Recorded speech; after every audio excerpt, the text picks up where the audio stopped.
안녕하세요. 얼마 전 남편과 이혼하고 혼자서 아이를 키우고 있는 40대 여성입니다. 보통 드라마나 결혼한 여성분들의 사연을 듣다 보면 거의 대부분 항상 며느리가 시집살이를 당하거나 고부 갈등이 심해서 이혼한 사례가 너무너무 많더라고요. 하지만 저는 시댁으로 인해 쓰레기 같은 만행을 저지른 남편에게 사이다 복수를 날리고 덕분에 남편과 이혼해 새로운 인생을 살 수 있게 된 세상에 몇 없는 특별한 케이스입니다.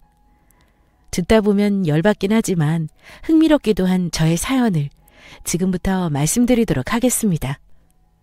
저는 남편과 긴 연애 후 순조롭게 결혼에 골인해 부부가 되었습니다. 착하고 성실했으며 연애 기간 8년 동안 여자 문제로 속 한 번 썩인 적 없는 괜찮은 사람이었기에 제 나이 32에 망설임 없이 결혼했죠. 아이가 태어나고 아버지로서의 역할에 최선을 다하며 열심히 사는 듯 보였지만 갑자기 찾아온 늦바람은 무섭다고 했나요?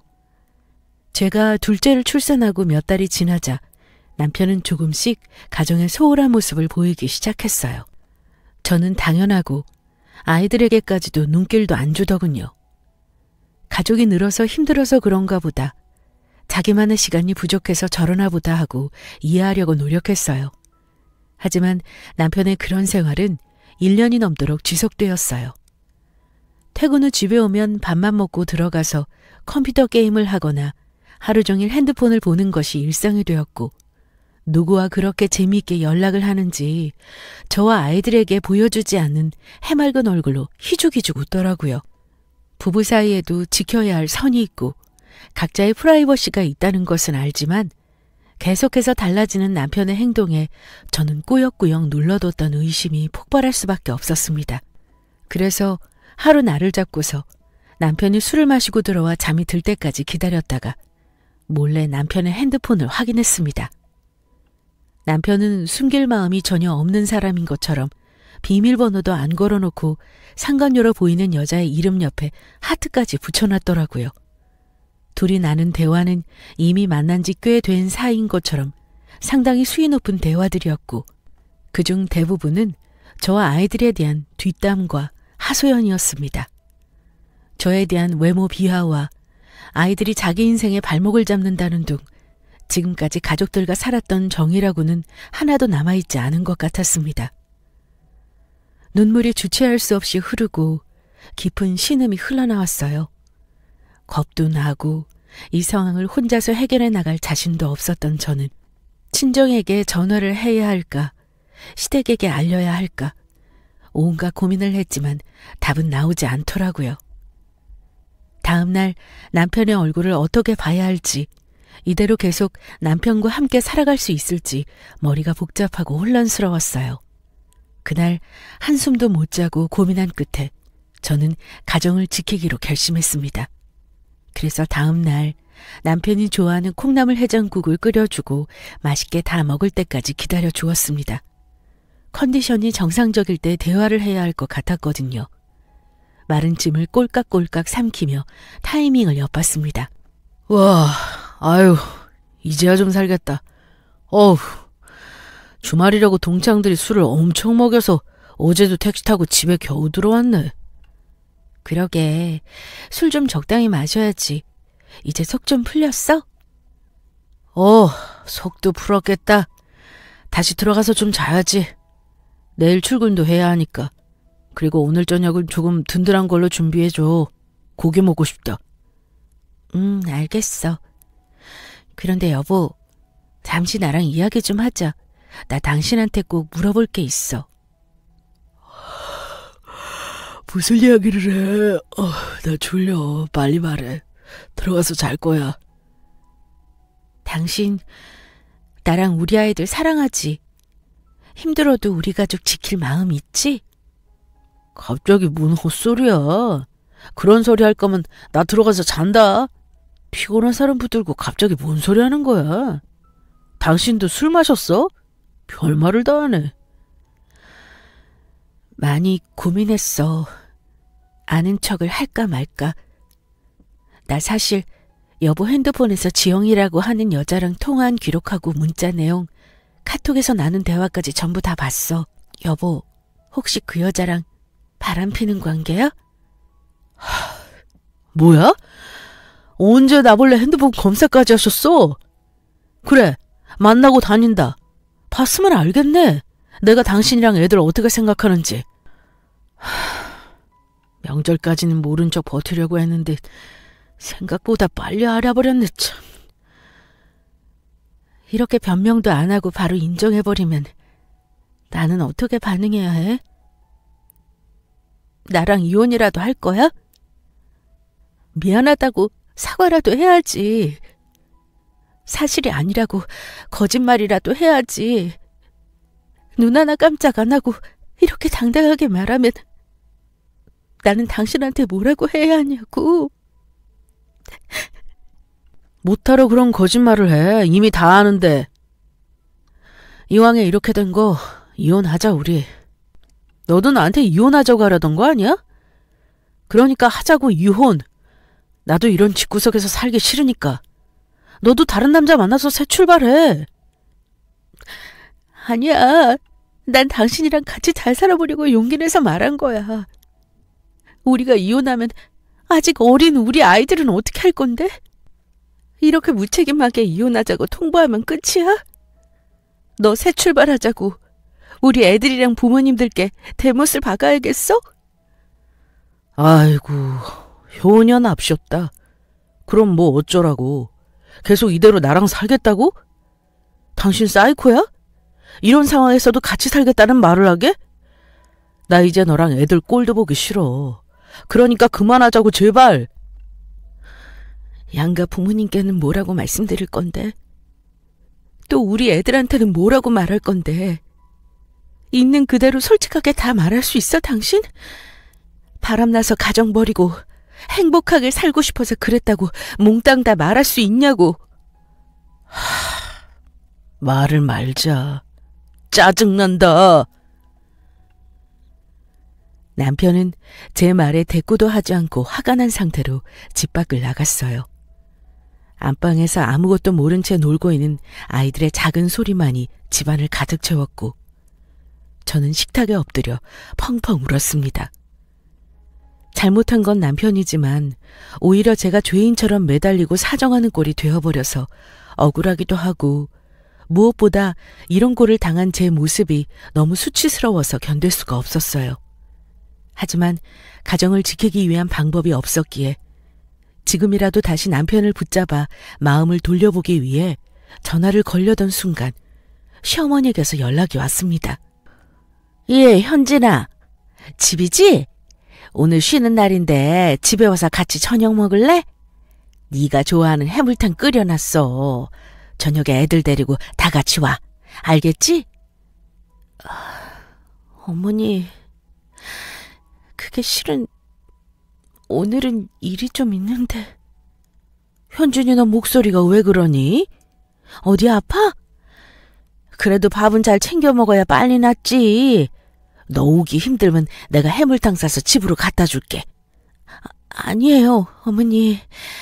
잠깐 저녁 먹으러 갈 시간은 있을 것 같아요. 1시간 뒤에 애들 데리고 갈게요. 감사해요, 어머니. 무리해서 올 건 없고 너 상황 봐서 와. 알겠지? 네가 건강해야 가족들도 건강하니까 네 몸을 항상 1등으로 챙겨. 그래야 너희 부모님도 속 안 상하신다.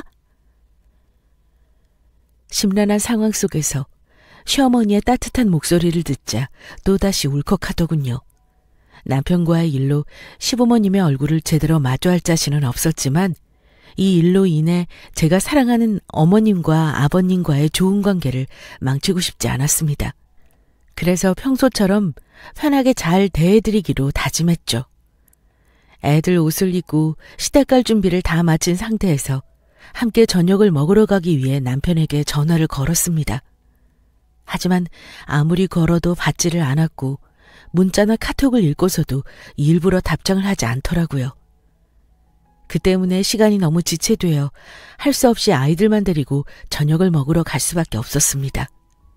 아이고, 우리 예쁜 현진이 왔어. 귀여운 강아지들도 왔네. 어서 들어와라. 그런데 아범은? 같이 안 왔니? 그게 친구들이랑 볼 일이 있다고 아까 나가더라고요. 그래서 할 수 없이 저희들만 왔어요. 힘드실 텐데 뭘 또 이렇게 많이 준비하셨어요, 어머니. 우리 며느리 해물탕 엄청 좋아하잖아. 시장 가서 잔뜩 사서 왔지? 그래. 그 녀석 내버려 두고 우리끼리 맛있게 먹자. 현진이 너 준다고 집사람이 하루 종일 장보고 해물 손질해서 만든 거야. 그러니까 남기지 말고 다 먹고 가야 한다. 알겠지? 네, 아버님. 맛있게 다 먹고 갈게요. 감사합니다. 너무 맛있게 생겼어요.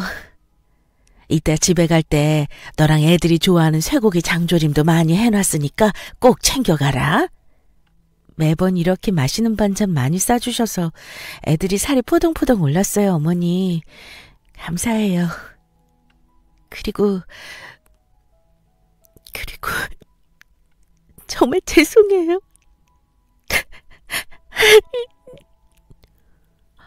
현진아, 아이고 갑자기 밥 먹다 말고 왜 울어? 몸이 많이 안 좋아서 그래? 시부모님의 얼굴을 보니 저도 모르게 참았던 눈물이 터져나왔습니다.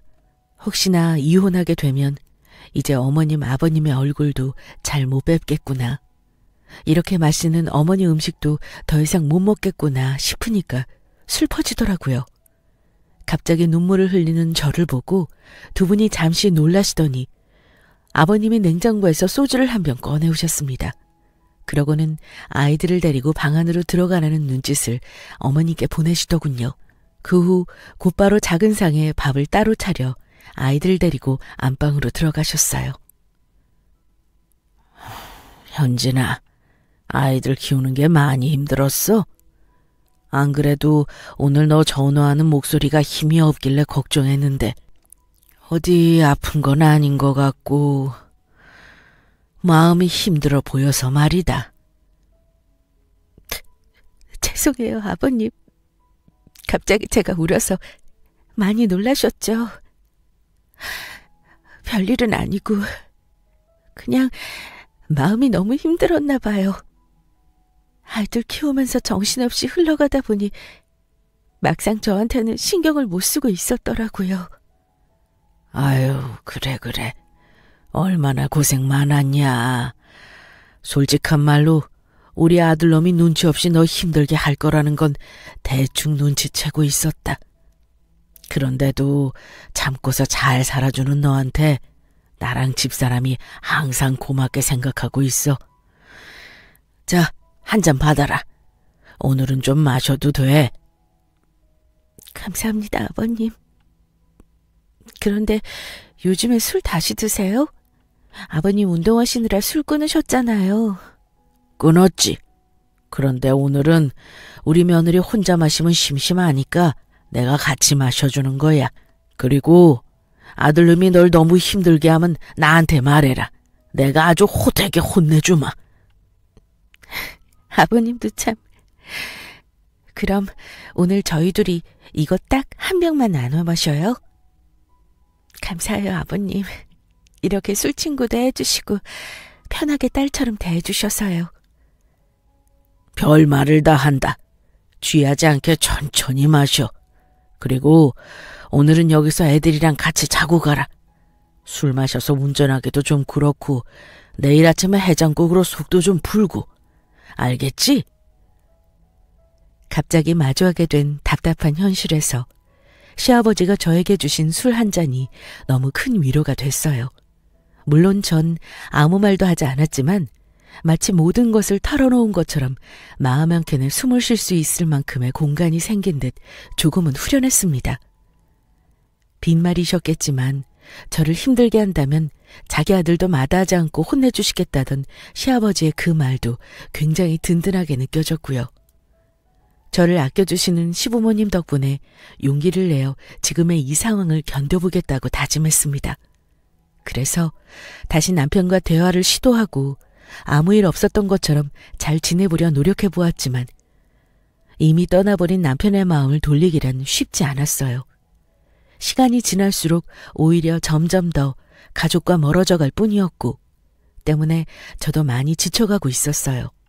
그래도 가족들 중 아무도 모르게 나만 잘 참고 살면 가정과 모든 평화가 지켜질 것이라고 생각하고 남편의 외도를 단념하며 살아가기로 마음먹었습니다. 그러다 명절을 며칠 앞둔 어느 날 남편이 저에게 이렇게 통보를 하더군요. 이번 명절에 우리 부모님께 지영이 소개시켜 드릴 거야. 너도 알지? 나 한다면 하는 사람인 거. 그러니까 넌 이번 명절을 마지막으로 우리 집안 사람인 거 끝나는 거야. 뭐라고? 내가 단념하면서 살겠다잖아. 당신 바람피는 거 평생 못 본 척하면서 살겠다잖아. 우리 아이들 생각해서라도 넌 아빠인 척 연기를 해야지. 양가 부모님 생각해서라도 가정을 지키려는 척이라도 해줘야지. 내가 왜? 난 분명히 말했어. 이제 당신이랑 애들 때문에 앞길 망치는 거 싫다고. 우리 지영이 만나서 행복하게 다시 새 출발할 거야. 당신도 나랑 이혼하고 더 좋은 사람 만나. 남들 상처 주기 싫어서 내 인생 망치려고? 넌 어쩜 그렇게 이기적이냐? 이기적이라고? 이기적인 건 내가 아니라 당신이야. 나도 당신이랑 사는 건 너무너무 힘들고 수치스러워도 우리 가족 지키려고 노력하는 거야. 그리고 당신 때문에 시부모님과의 관계가 끊어지는 것도 너무 싫어. 부탁이야. 당신 사생활 터치 안 할게. 그러니까 제발 그런 짓은 하지 마. 그만 좀 해라. 지치지도 않니? 됐고, 이번 명절에 지영이 소개시켜 드릴 거니까 그렇게 알고 있어라. 우리 부모님께는 내가 잘 말씀드려서 설득해 볼게. 넌 장인 장모님께 잘 말씀드려. 명절 전에 미리 말씀드리진 말고 괜히 피곤해지니까. 알겠어? 이게 상식적으로 말이나 되는 일인가요? 어떻게 자기 상간녀를 명절에 자기 부모님께 소개시켜 주겠다고 할 수가 있는지. 도저히 정상적인 대화가 통하지 않았고 자기 생각대로 대책 없이 만행을 저지르는 남편의 행동에 단단히 붙잡고 있던 제 마음 또한 완전히 무너져 내렸습니다. 더는 막을 수도 지킬 수도 없이 상태가 파국으로 치닫고 있는 것을 본 저는 방법이 없었기에 남편의 만행을 그대로 지켜볼 수밖에 없었습니다. 명절 당일까지 가슴을 졸이며 물 한 모금 마실 수도 없었어요. 어쩌면 사랑하는 시부모님과의 마지막이 될 수도 있다는 생각에 저는 그날 새벽부터 일어나 평소 시부모님이 좋아하시는 음식을 열심히 준비했습니다. 상간녀를 받아들이시든 아니든 남편과 저는 함께 살기엔 이미 너무 먼 길을 와버렸기에 결과와는 상관없이 이혼을 할 수밖에 없는 상태라는 것을 너무나 잘 알고 있었기 때문이죠. 혹여 시부모님께서 저를 붙잡더라도 예전과 같이 친밀한 관계는 지속되기 어렵다는 것도 잘 알고 있었고요. 그렇게 마음을 애써 정리하고 아이들은 친정에 먼저 맡겨놓은 후 혼자서 시댁으로 향했습니다. 애써 밝은 미소를 짓고서요. 어머니, 아버님, 저 왔어요. 조금 늦었죠? 그래 왔니? 아이고 현진아, 뭘 이렇게 많이 해왔어. 우리가 준비하고 있었는데. 얼른 손만 씻고 와라, 밥 먹자. 그런데 왜 혼자 왔어? 애들이랑 아범은 같이 안 왔니? 그게 아마 조금 있으면 올 거예요. 소개시켜주고 싶은 사람이 있다길래 그 사람이랑 같이 오겠다고 했거든요. 그리고 애들은 저희 친정에 맡겨두고 왔어요. 명절에 갑자기 누구를 소개시켜주겠다는 건지 회사 사람이라도 데려온다던? 아니요, 그건 아니고 그냥 이따 보시면 알 거예요. 우선 음식 준비부터 같이 해요, 어머니. 의미심장한 제 말에 시부모님은 갸우뚱하시더니 곧 별일 아니라는 듯 밥 먼저 먹자고 하시더군요. 저는 부엌에 들어가 음식을 더 준비한다는 핑계로 자리에 앉지 않았어요. 시부모님과 얼굴을 마주하고 앉으면 참고 있던 눈물이 왈칵 쏟아져 나올 것 같았거든요. 한참 일을 하는 중에 초인종이 울렸고 올 것이 왔다 했습니다. 아니나 다를까 남편이 상간녀와 과일 바구니를 들고 함께 들어오더군요. 저기 실례지만 아가씨는 누구죠? 우리 아들 회사 동료분이신가요? 아니, 엄마. 실은 내가 만나고 있는 사람이야. 1년 조금 넘었어. 그게 갑자기 무슨 소리냐? 네가 만나고 있는 사람이라고? 네, 아버지.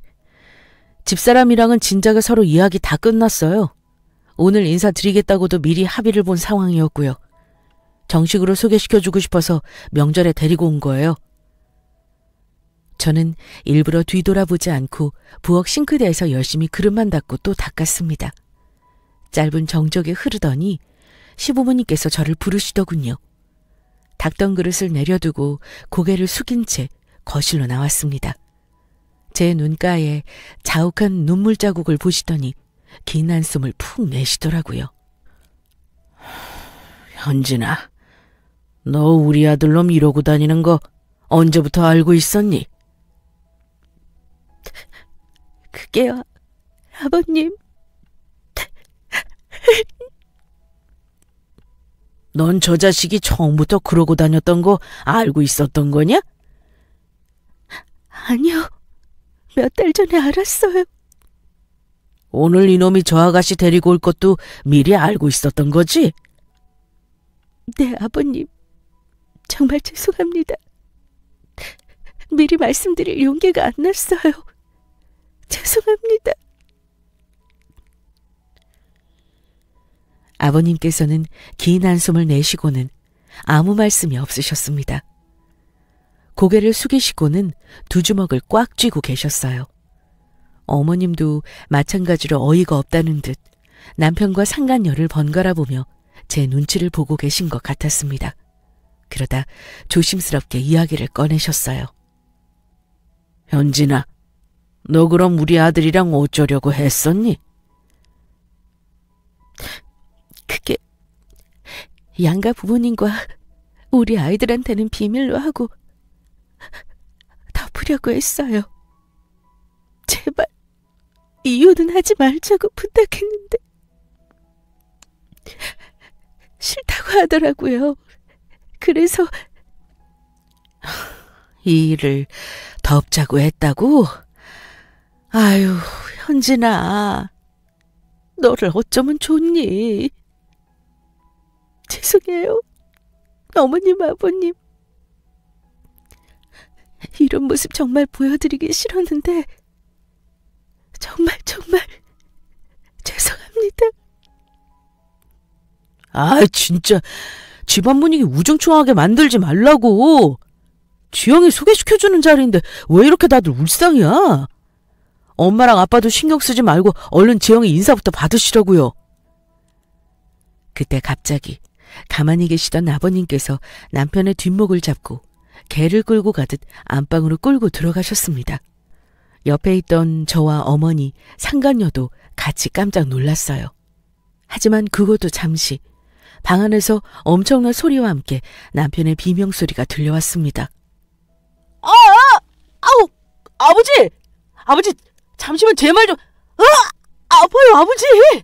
제발요! 네가 사람 새끼냐? 어디서 인간 쓰레기 같은 짓을 하고 다니면서 사람 가슴에 대못을 박아! 아버지, 제발 그거 내려놓으세요. 그걸로 치면 사람 죽어요. 소리만 들어도 남편의 엄청난 고통과 몸부림이 고스란히 보였어요. 평소 운동을 하시던 분이라 말라깽이 남편의 몸부림에 뒤처지실 체력이 아니셨죠. 꽤 오랜 시간 동안 비명소리와 물건이 망가지는 소리가 지속되자 저는 말리려고 들어가려 했지만 어머님은 놔두라며 제 손을 꼭 잡고 계셨고 그 사이 상간녀는 겁에 질려 도망쳐버렸습니다.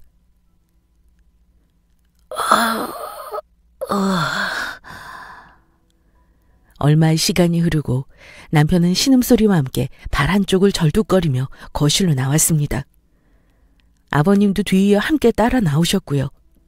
안방은 모두 엉망이 되었고 골프채로 남편을 두들겨 패신 듯 보였습니다.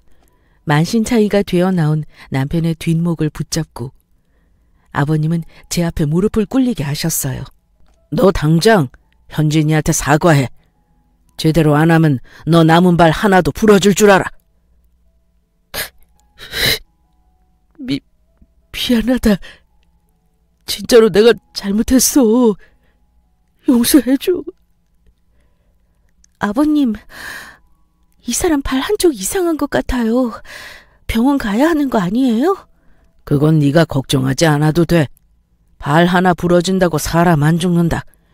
다른 거 신경 쓰지 말고 네 마음 풀릴 때까지 얼마가 돼도 좋으니까 무릎 꿇리고 사과시켜. 아니에요, 아버님. 저 괜찮아요. 그러니까 얼른 이 사람 병원부터 가보라고 하세요. 당신 애 데리고 병원 좀 다녀와. 난 현진이랑 할 이야기가 있으니까. 어머니는 제 어깨를 몇 번 쓰다듬으시고는 남편을 부축해 병원으로 가셨습니다. 둘만 남겨진 집에서 아버님은 한동안 말없이 저를 보시더니 눈가가 붉어지셨어요. 현진아, 정말 미안하다. 내가 너를 볼 면목이 없다. 아들로 하나 잘못 키워서 네 인생을 망쳤구나. 그런 말씀 마세요, 아버님. 두 분 잘못이 아니에요. 아버님도 마음도 많이 불편하시죠. 왜 그렇게까지 하셨어요? 실은 저렇게 해도 분이 안 풀려. 너한테 미안한 것도 그대로다. 너 내 아들놈이랑 당장 이혼해라. 한번 늦바람이 불면 다시 잡히기 힘들어진다던데 너한테 같은 상처를 또 줄까봐 무섭구나. 같이 살기엔 너무 멀리 와버린 것 같아서 이혼밖에는 방법이 없는 거 알지만 저 솔직히 아이들 둘을 혼자서 키워낼 자신도 없고 어머님 아버님과 멀어지는 것도 너무 싫어요. 말이라도 그렇게 해줘서 고마운데 내가 내 딸이라고 생각하면 저런 녀석한테 다시 널 보내는 건 내 양심상 허락을 하지 않는구나. 너한테 내 재산을 줄 테니 손주 녀석들 잘 좀 키워주면 안 되겠니? 부탁한다. 네? 아버님 재산이요? 아무리 그래도 그렇지 아버님이 열심히 일해서 모아두신 돈인데 제가 그걸 어떻게 덥석 받겠어요. 마음이 너무 불편해요, 아버님. 아니야. 내가 너한테 해줄 수 있는 게 이것뿐이라 그래. 얘가 이것도 안 받으면 평생 너한테 죄책감 가지면서 살 것 같구나. 우리 손주들 얼굴 보고 싶어도 볼 수가 없을 것 같아서 그러는 거니까 제발 받아주렴. 내 마지막 부탁이다, 아가야. 알겠어요, 아버님. 저도 생각할 시간을 좀 주세요. 어머니랑 남편 병원 다녀오시면 다시 이야기 잘 해보시고 저한테 말씀해 주세요. 저도 그때까지 생각 정리하고 있겠습니다. 그래. 내가 잘 이야기해서 너한테 따로 연락 주마. 그리고 우리 아들이랑은 더 시간 끌지 말고 이혼해라. 사돈 어른께는 면목 없다고 잘 말씀드려주고 직접 연락드리기엔 용기가 나질 않아서 말이야. 부탁한다, 현진아. 그리고 미안하다. 눈물을 글썽이며 말씀하시는 아버님을 보고 안쓰럽기도 하고 한편으로는 진심으로 저의 행복을 바라시는 것 같아서 너무너무 감사했습니다. 저는 그 길로 나와 친정으로 향했고 지금까지의 일과 남편에 대한 이혼 소식을 말씀드렸어요. 시아버님이 저에게 주기로 한 재산 문제와 저에게 상처를 준 남편을 아버님이 두드려 팬 것까지 전부요. 저희 부모님은 마냥 욕을 할 수도 없으셨고 속상한 마음만 간간히 표출하셨습니다. 저는 그런 부모님께 절대 시부모님은 잘못이 없다며 미워하지 말아달라고 부탁드렸어요. 하지만 부모님의 마음은 그게 아닌 것 같았고 이왕이 이혼을 했으니 그 집과는 완전히 연을 끊었으면 하고 눈치를 주셨습니다. 현진아, 너 이왕에 이혼하기로 했고 재산도 많이 받았으니 우리 집으로 와서 같이 살자. 그리고 할 수만 있으면 그 집안이랑 완전히 연 끊어. 다른 방식으로 너한테 또 상처 줄까 싶다. 엄마 마음은 충분히 이해해요. 하지만 우리 시부모님 진심으로 내 행복 빌어주시는 분들이야. 아예 영 끊어버리면 손주들 보고 싶으셔서 어떡해. 엄마랑 아빠한테도 소중한 손주들, 시부모님한테도 소중해요. 아유, 그래, 알았다. 그래도 이혼은 미루지 말고 빨리 해. 그리고 우리 집으로 들어와. 그렇게 할게요. 내일까지 짐 정리 다 해서 여기로 올게요. 이 모든 사실을 다 알리고 나니 마음이 편안해졌어요. 이젠 진짜로 남편과의 모든 결혼 생활을 정리하고 다시 새롭게 시작하기 위해 모든 짐을 정리하고 이혼 절차를 밟았습니다. 시부모님과도 따로 만남을 가졌지요. 얼굴빛이 많이 어두워 보이셨지만 애써 밝은 목소리로 저를 대해주셨습니다. 재산 문제와 양육권 모두 어렵지 않게 정리해 주셨고 아버님은 회사가 정리되는 대로 저한테 재산을 주시겠다고 말씀하시더라고요. 현진아, 그동안에 고생 많았다. 이제 애들이랑 같이 조금은 행복하게 살았으면 좋겠구나. 감사해요, 어머님, 아버님. 그리고 죄송합니다. 네가 죄송할 일이 뭐가 있겠니? 아들을 잘못 키운 우리 잘못이지. 이혼 서류는 잘 접수된 모양이더라. 이제 마음 편하게 가져. 알겠지?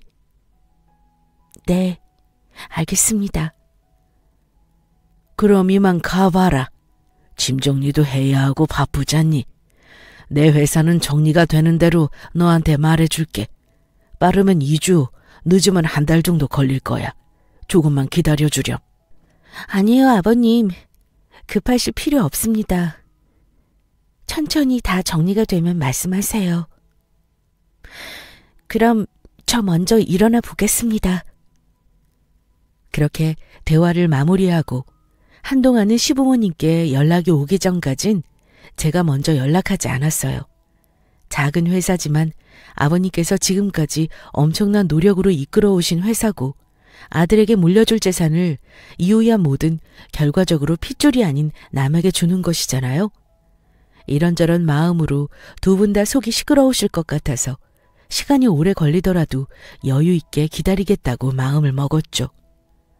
한동안 생각을 비우고 아이들과 친정 식구들과 함께 여행도 다니고 맛있는 것도 먹으러 다니면서 그동안의 스트레스를 조금씩 해소하며 지내던 어느 날 시부모님께서 먼저 연락을 해오셨습니다.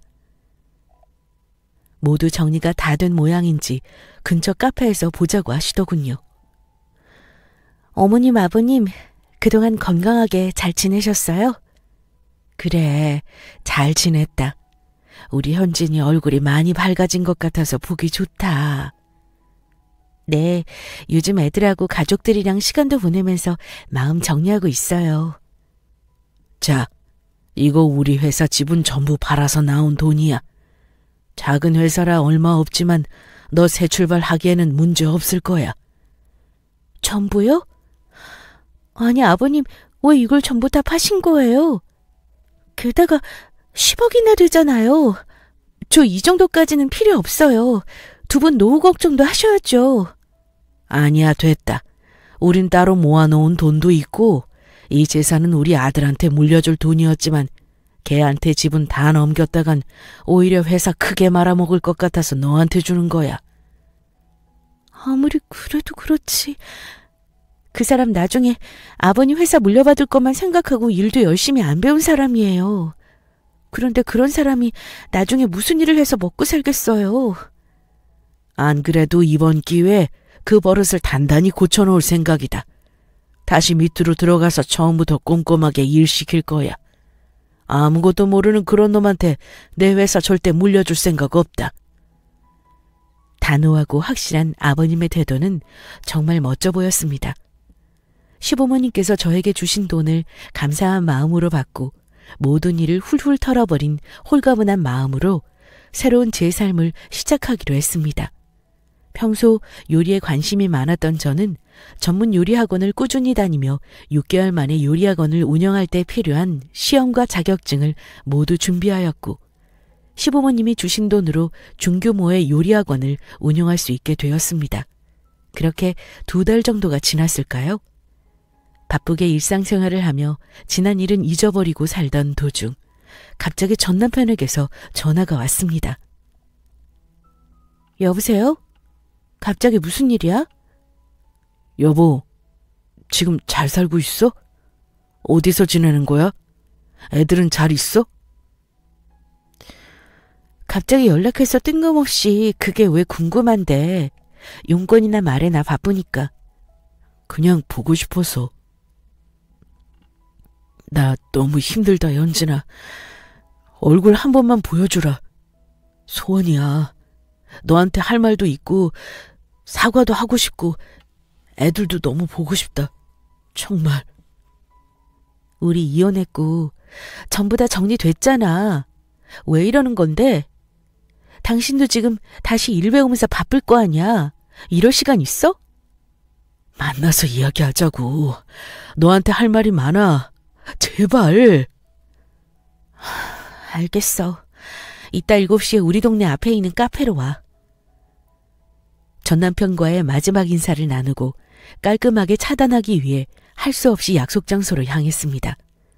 깔끔하지 못한 외모에 주눅이 든 어깨. 몇 달 전 남편의 모습과는 완전히 달라져 있었어요. 말없이 앉아 지루해 죽겠다는 표정을 일부러 내비쳤습니다. 쓸데없는 말은 하지 못하도록요.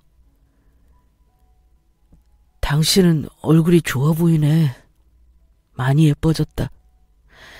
애들은 잘 지내고 있어? 잘 지내고 있어. 시간 없으니까 용건만 얼른 말해. 미안해, 현진아. 너한테 상처 주고 바람 피고 애들까지 필요 없다고 말해버린 거 정말 뼈저리게 후회하고 있어.